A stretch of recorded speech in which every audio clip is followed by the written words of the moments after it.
Você lembra o que mais te marcou nesse vídeo do Padre Paulo Ricardo?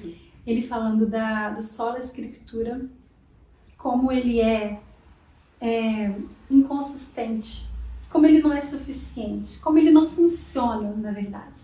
Como ao invés de gerar clareza, ele gera mais divisão. E divisão, e divisão, e divisão. E ao contrário, a igreja que é una, santa, católica e apostólica, o corpo de Cristo não está dividido, ele é um só. Essa unidade a gente só encontra na igreja católica. E eu ficava assim, eu tinha muito temor de questionar isso. Perdão, toda hora eu passo o microfone.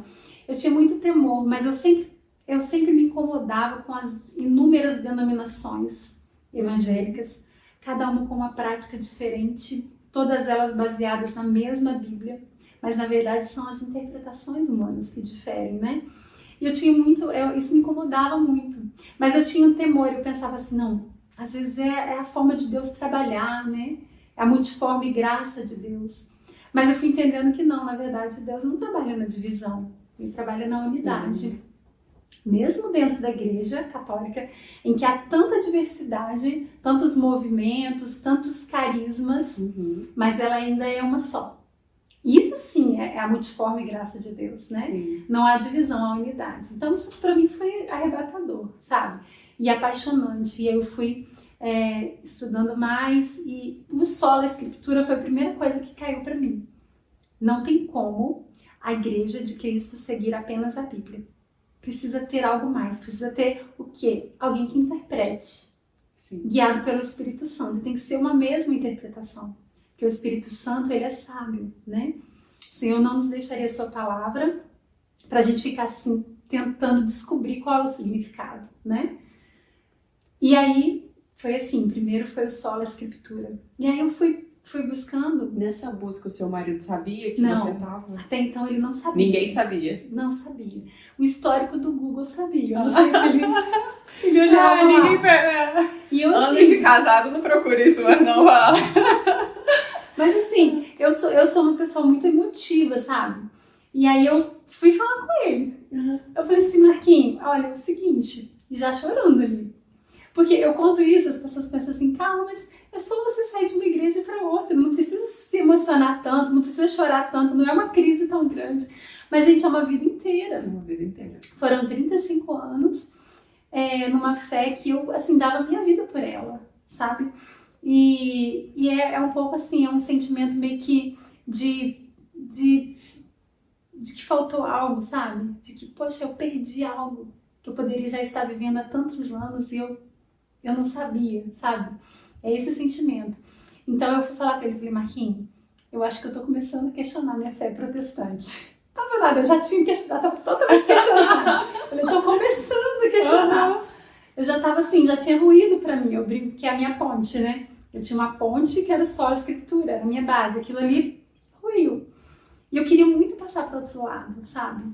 Mas eu precisava de ajuda. E aí eu falei assim, olha, Marquinhos, me ajuda.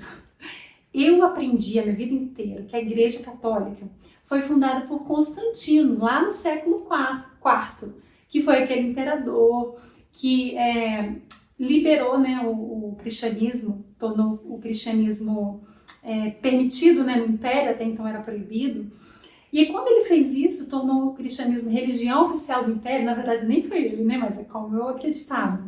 Aí tudo quanto é pagão lá do Império entrou dentro da igreja, aí virou aquela bagunça de idolatria, de oração pelos mortos, então era assim que eu acreditava.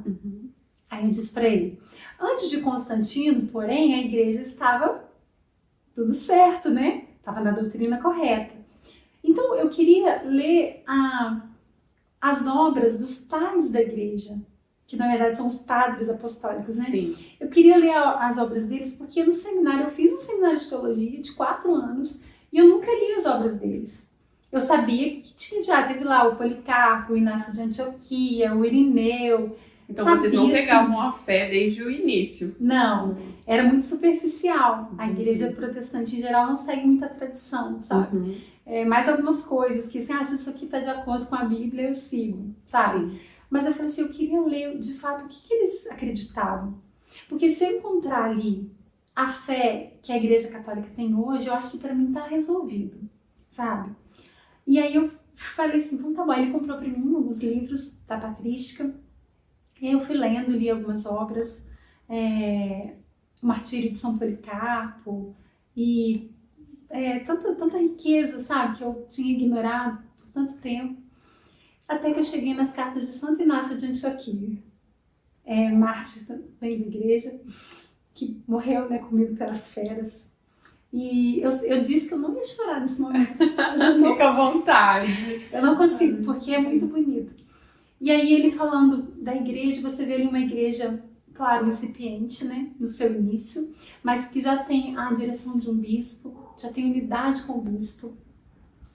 E principalmente a Eucaristia, sabe?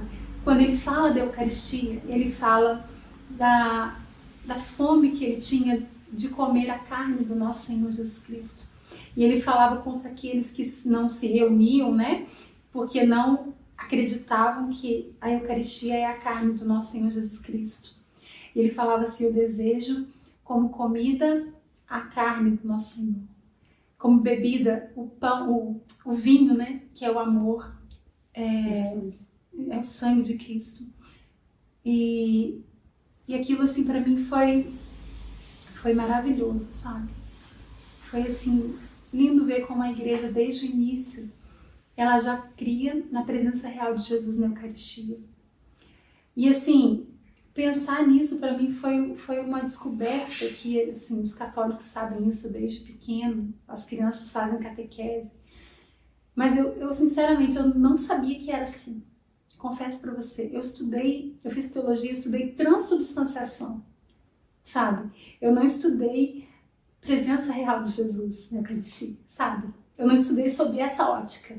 Eu estudei transubstanciação. A Igreja Católica acredita que após a consagração, o pão se torna carne, o vinho se torna sangue. Tá, próximo, sabe assim? Entendi. Eu estudei assim. Uhum. Eu nunca parei para pensar no que significava aquilo, sabe? Eu não conseguia, eu ficava assim maravilhada, porque na Santa Ceia da minha igreja era algo tão bonito, para mim era o ápice. E eu ficava assim, por que tem Santa Ceia só uma vez por mês? Se Jesus nos deixou esse memorial, porque para mim era um símbolo, era um memorial, mas para mim era a coisa mais importante. E aí, toda vez que o pastor pegava o pãozinho, aquele pãozinho de forma, o copinho com suco de uva, e ele repetia as palavras de Jesus, aquilo eu chegava a me arrepiar. E eu fechava os olhos, eu imaginava a cruz de Jesus, eu imaginava essa entrega.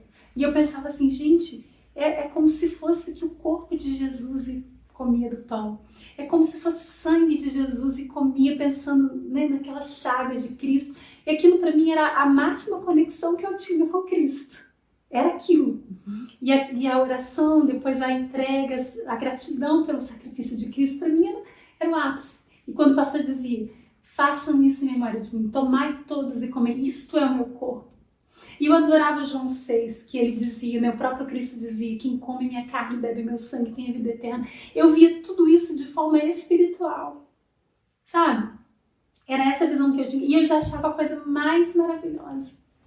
Mas quando eu descobri... Você via de forma simbólica. De forma simbólica. Você precisava imaginar que aquilo era comunhão. Era uma comunhão simbólica, uma comunhão espiritual.